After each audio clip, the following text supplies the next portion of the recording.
এই ধুলোবালিযুক্ত শহরে মাঝে মাঝে দম বন্ধ হয়ে আসে। সবকিছু আগের মতো করে ফিরে পেতে ইচ্ছে হয়।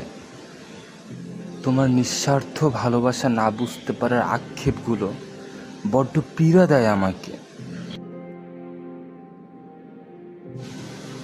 প্রতিদিন প্রকৃতির নিয়ম মাফিক ভোর হলে সূর্য উদিত হয় এবং দিন শেষে ওই পশ্চিম আকাশে সূর্য নিজেকে আড়াল করে ফেলে। কিন্তু প্রকৃতির এত সব নিয়মের মধ্যে তোমাকে অন্তত একটি বার দেখার আকাঙ্ক্ষা যেন প্রকৃতির নিয়মের বাইরে। ভালোবাসি বাবা, তোমায় বড্ড বেশি ভালোবাসি।